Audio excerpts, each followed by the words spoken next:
Bonjour et bienvenue sur la mécanique universelle. Alors aujourd'hui nous sommes le mercredi 24 août 2022 et je continue ma lecture du livre écrit par Louis Lavelle, La présence totale.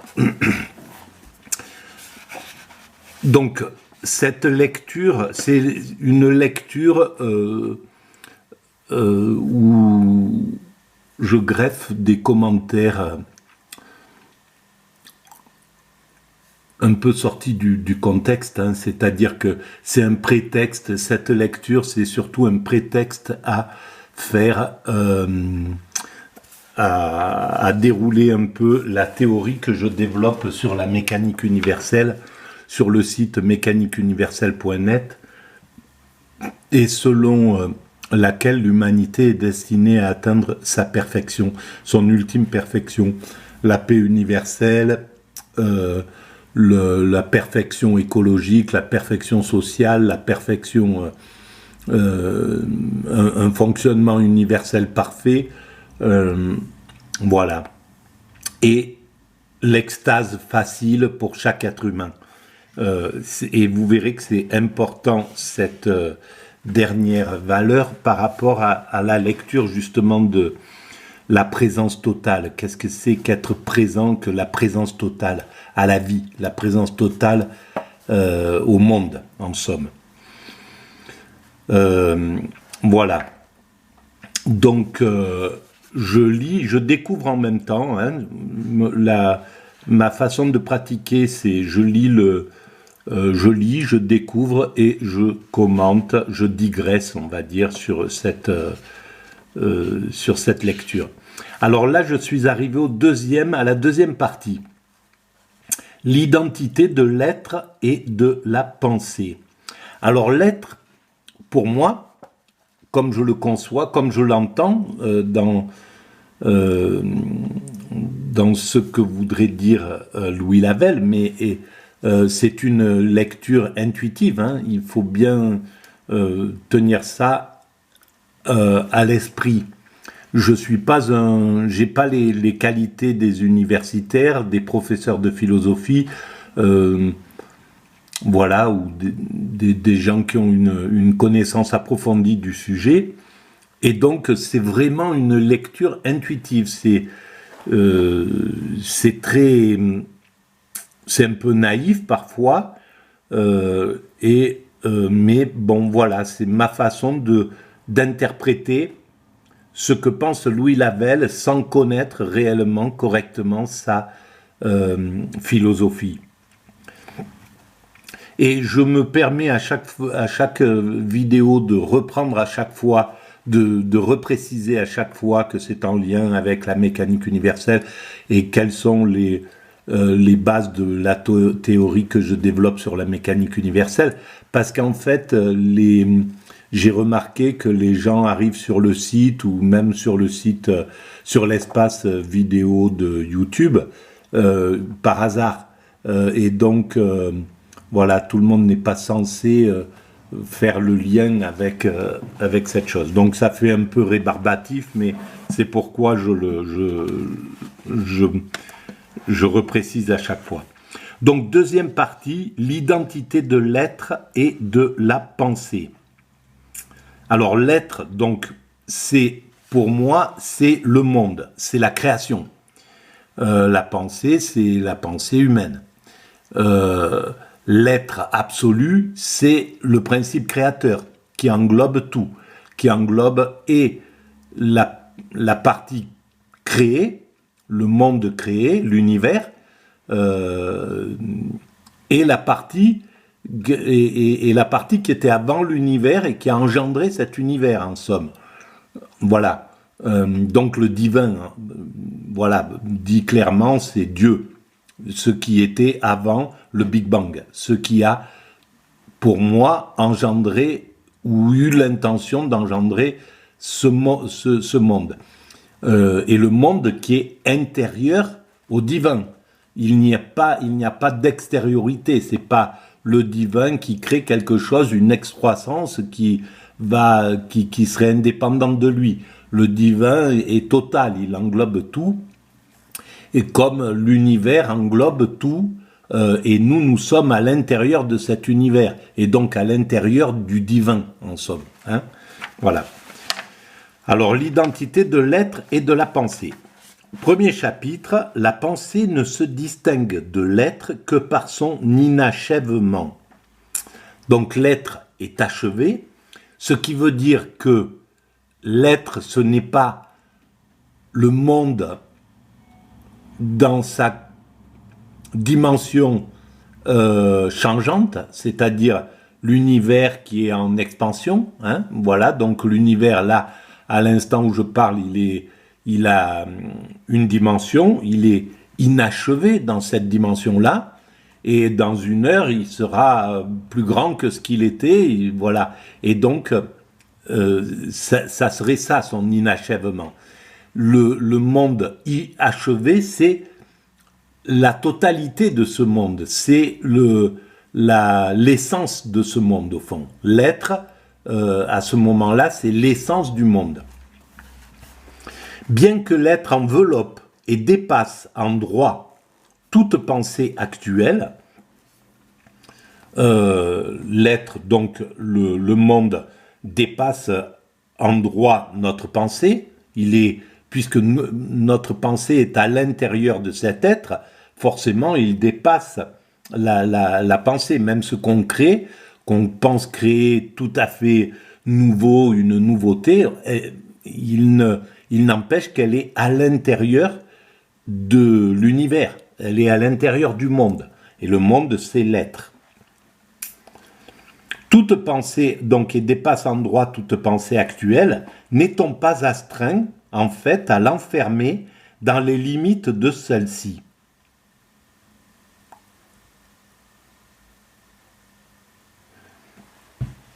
Enfermer, donc, l'être, le monde dans notre pensée. C'est l'idée selon laquelle c'est mon cerveau qui crée le monde. C'est le principe selon Descartes. Je pense, donc je suis. La seule chose dont je peux être certain, c'est je pense. Donc tout se résumerait à je pense. C'est mon cerveau qui crée cet univers, qui crée. Rien n'est extérieur à mon cerveau. Donc on aurait tendance à enfermer l'être, donc la création, à l'intérieur de notre cerveau. Autrement, comment serait-il possible d'en avoir l'expérience et même d'en parler? Sans doute, il semble, puisque la pensée est une détermination de l'être, que l'être doit pouvoir être considéré comme le genre et la pensée comme l'espèce. Voilà. Mais alors, ne devons-nous pas dire que nous avons affaire à un genre dont nous ne connaissons qu'une seule espèce? Et oui, on comprend le genre, puisque le monde, ça serait le genre, et nous l'espèce, l'espèce est à l'intérieur du genre. Mais on ne comprend que notre espèce, et en fait que notre type de pensée. On ne peut pas être à la place, même si on sait comment ça se détermine, de ce que pense une abeille de ces fleurs que la caméra filme, par exemple. Voilà, ou une araignée qui se balade sur ces buissons. Sa vision, on ne peut pas y accéder, on ne peut pas se mettre à la place de celle-ci. Elle a une vision différente, complètement différente de celle que moi j'interprète. J'interprète ce buisson d'une certaine façon et qui correspond à la vision de l'humanité. Et c'est pourquoi c'est illusoire tout cela. Je le démontre sur la mécanique universelle. La façon dont une limace perçoit le monde ou un ver de terre, il a une façon de percevoir le monde et son monde a est radicalement différente du nôtre. Il y a des animaux qui ont une vision totalement, d'abord en noir et blanc, ou pas en couleur, et qui n'a rien à voir avec la nôtre. Donc qui aurait raison dans cette vision des choses? C'est pourquoi c'est une illusion. Il faut garder en termes que nous avons affaire à une illusion des choses. Simplement, on doit croire à cette illusion pour travailler correctement dans cet univers, dans notre monde, pour créer, pour construire, etc. Donc on doit accepter les règles de cette illusion, qui est de croire à cette illusion. Bien plus, nous n'avons pu poser le genre qu'en lui attribuant déjà les caractères de l'espèce, c'est-à-dire en faisant de l'être une pensée possible qui est une pensée non actuelle. Évidemment, on ne peut penser l'être, donc le monde, qu'à partir de la détermination des êtres humains. C'est la vision des êtres humains sur le monde. Donc on lui attribue quelque chose qui n'est peut-être pas du tout la réalité. Peut-être que la dimension de l'univers n'est pas celle que l'on imagine. Peut-être que, et puis pour certaines espèces, l'univers le monde n'a pas du tout cette dimension. C'est ce que je venais de dire précédemment. Cependant, il se trouve que cette définition est justifiée par l'analyse de l'opération même de la connaissance. Voilà, c'est justifié pour nous, pour notre connaissance. On a établi que le monde est comme ça, et selon notre regard, le monde est comme ça. Et on doit le considérer comme ça. Si, en effet, au moment où la pensée se pose, elle apparaît toujours comme l'acte d'un sujet fini, si elle est toujours fragmentaire, c'est-à-dire d'un homme, et inachevée, mais s'il est vrai qu'elle reçoit son mouvement de plus haut, même quand elle cherche et quand elle tâtonne, si enfin elle se perfectionne dans le temps, en se conformant de plus en plus étroitement à son objet, on demandera comment elle peut concevoir cet objet qu'elle distingue d'elle-même et avec lequel elle aspire à s'identifier. En somme, bon, je ne sais pas si je réponds à cette question, mais notre connaissance est en mouvement, notre conscience est en mouvement, elle évolue.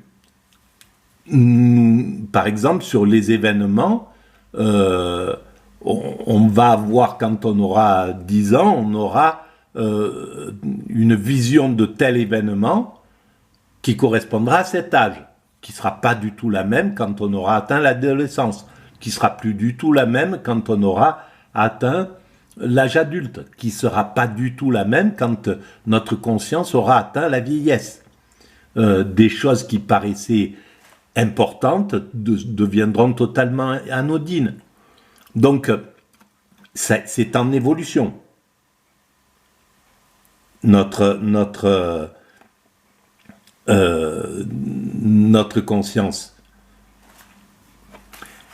En disant qu'elle ne peut le considérer que comme son propre achèvement, l'être, je pense, ou sa propre perfection, on veut dire que l'objet n'est point par rapport à elle dans un univers séparé, qu'il ne lui appartient pas d'en prendre possession grâce à une sorte de détente ou de renoncement en laissant envahir par lui sa propre puissance passive et réceptive, comme le soutiennent certains défenseurs de l'intuition, mais qu'au contraire, l'objet ne peut, au moment où il est atteint, donner à la pensée une satisfaction plénière que parce qu'il se confond avec son pur exercice, de telle sorte que, si le contenu du réel paraît être devenu d'une transparence absolue, c'est qu'en fait ce contenu s'est évanoui.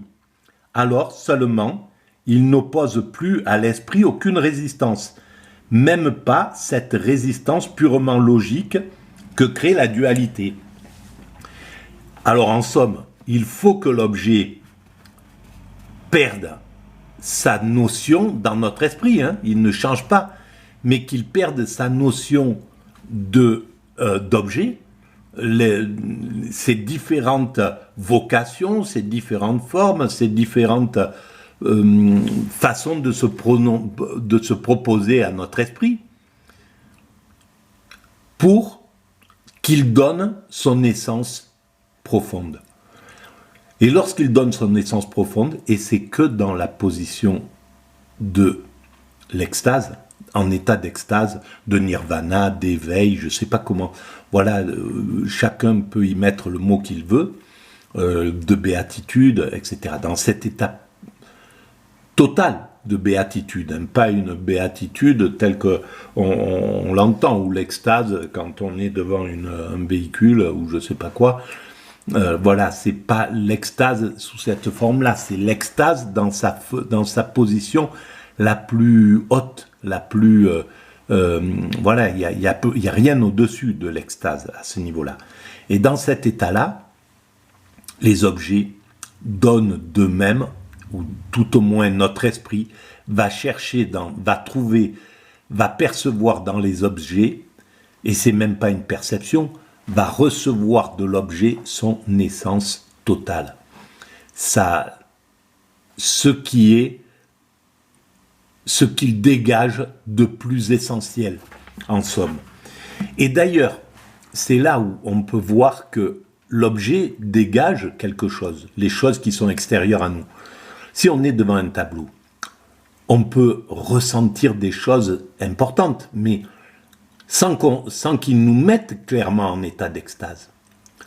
Mais on sent des choses traversent de ce tableau, de l'œuvre qui a été réalisée par une autre personne, qui est devenue de l'huile, des morceaux de pinceau, d'huile sur un tableau, etc. Et il émane quelque chose qui va transformer, qui va aller toucher notre conscience, qui va aller modifier notre conscience et lui permettre d'être dans un état de bonheur, de jubilation à voir ça, de plaisir à regarder cette chose. Et là, c'est un niveau de ce qu'on reçoit de cet objet. Si on reçoit la totalité et le fondement de cet objet, c'est-à-dire sa nature divine, ce qui est lié à la création de cet objet, ce qui est identique au principe créateur qui a créé cet univers. Si on reçoit ça en état d'extase, on le reçoit comme de l'amour absolu, et ça engendre en nous l'amour absolu qu'on ressent quand on est en état d'extase. Et ça, par exemple, voilà, je crois que c'est, je ne sais plus qui est cet auteur français qui, en Italie, est tombé complètement en extase, mais c'est une maladie même. Enfin, ça a été étudié comme une pathologie. Je me souviens plus comment il s'appelle. C'est pas Chateaubriand, c'est bon, bref. Et donc, dans cet état qui l'a bouleversé et qui l'a rendu malade, en fait, devant tant de beauté, ben peut-être qu'il a touché justement l'extase à ce moment-là, une forme d'extase. L'extase totale ne nous effondre pas. Dans l'extase, on est au contraire, on est dans un état de plénitude totale, et on n'est plus influencé par les choses.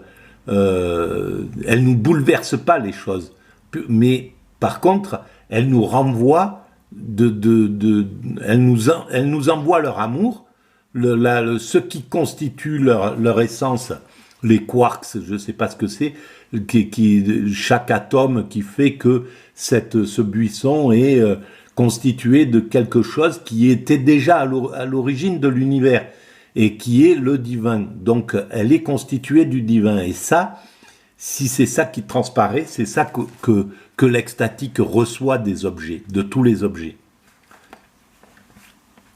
On vérifie ainsi une fois de plus que notre pensée se trouve placée à mi-chemin entre un objet encore inconnu, dont elle détache par l'analyse une suite d'aspects qui forment les états de la conscience subjective, et un objet parfaitement connu qui est le terme de son effort, qui recouvre l'objet primitif auquel elle s'était appliquée d'abord et qui doit être conçu désormais comme une idée pure, bien que la conscience inséparable de l'individu est distincte par essence de l'objet qu'elle enveloppe, se retire nécessairement de celui-ci au moment où, par sa plénitude même, elle vient se fondre avec lui.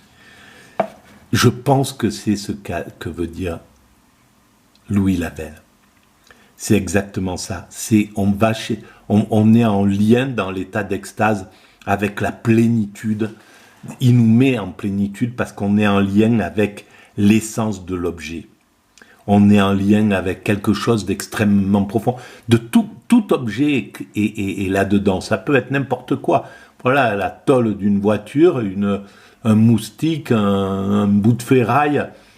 Et tout ça émane cet état d'amour. Et moi, pour avoir fait cette expérience extatique au début de la mécanique universelle, quelques mois après, sans savoir que je faisais cette expérience, j'ai constaté que c'est dans cet état-là, tout nous renvoie quelque chose, donne de l'amour. Alors peut-être que c'est parce qu'à l'intérieur de nous, on est tout amour, le cerveau engendre dans le corps que du plaisir intense, de la jubilation d'amour, quoi, hein, un amour absolu envers toutes les choses, mais indistinct, pas un amour tel qu'on le connaît dans la vie ordinaire. C'est un amour qui est indépassable, donc qui ne distingue plus les choses entre elles, qui les aime dans une totalité, dans une plénitude. Alors peut-être que c'est à l'intérieur de nous que ça se passe, mais peut-être que chaque objet, moi je le conçois comme ça, chaque objet, et c'est ce que semble dire Louis Lavelle, et je suis d'accord avec ça, que chaque objet, à ce moment-là, on est au contact de l'essence de chaque objet. L'écart entre la pensée et l'être, c'est donc l'écart entre une pensée inachevée et une pensée achevée, entre la pensée et le monde, hein, ou entre la pensée et le créateur, et le principe créateur. L'écart entre la pensée et le principe créateur, c'est donc l'écart entre une pensée inachevée, l'esprit ordinaire, et une pensée achevée. La pensée, elle est achevée dans l'extase, où le monde, il est dans une pensée achevée. Les choses sont dans une pensée achevée. Entre une pensée qui se cherche et une pensée qui se trouve. On comprendra dès lors pourquoi il y a entre l'idée et le réel à la fois homogénéité, distincte, homogénéité, distinction et liaison. Entre l'idée et le réel. On est dans ces positions-là. Il y a homogénéité si on est en état d'extase, distinction quand le cerveau, quand notre conscience est dans un état ordinaire, et liaison parce qu'on est lié à cet être qui est le monde. On est dans ce monde, on est à l'intérieur, on est constitué de lui et on est en liaison avec lui. On comprendra dès lors pourquoi il y a entre l'idée et le réel à la fois homogénéité, distinction et liaison. Il y a entre eux homogénéité, ou en d'autres termes, le semblable seul peut connaître le semblable, puisque la pensée doit participer à l'être, au divin, et que l'être, le divin, auquel la pensée s'applique, ne peut être pensé lui-même que comme une pensée sans limitation. On est obligé de penser que l'être est sans limitation dans notre esprit. Il y a entre eux une distinction, à ce moment-là, autrement, car cette distinction est la condition sans laquelle une pensée individuelle limitée et imparfaite, mais capable de progrès, c'est-à-dire une conscience, ne pourrait pas se constituer.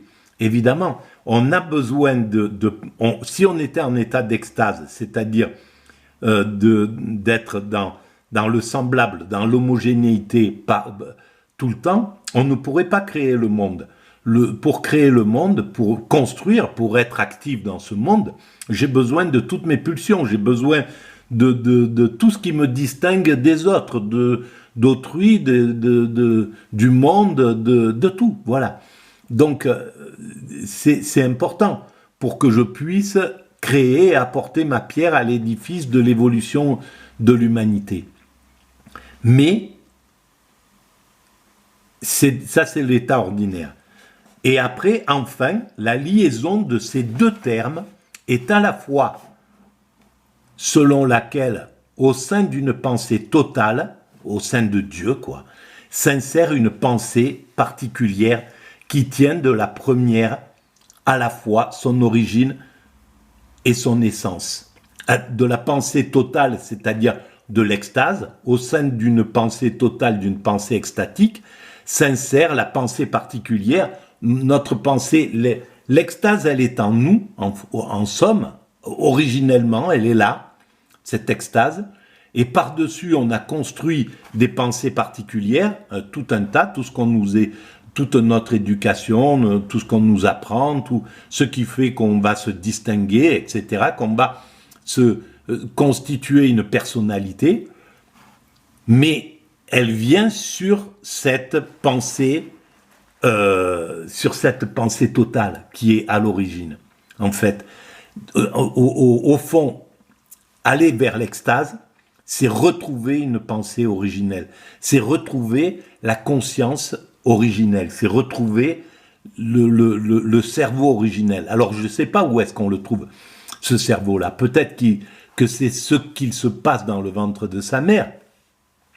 C'est peut-être à ce niveau-là que ça se situe, qu'on est dans cet état de jubilation, d'osmose, de symbiose, d'osmose, quoi. Hein, et la pensée, peut-être, quand elle se constitue, elle est à ce niveau-là déjà. Les premières formes de pensée dans le fœtus sont au niveau de l'extase. Et alors, ça justifierait d'ailleurs que si on est dans l'état d'extase, on n'a peur de rien. Et donc,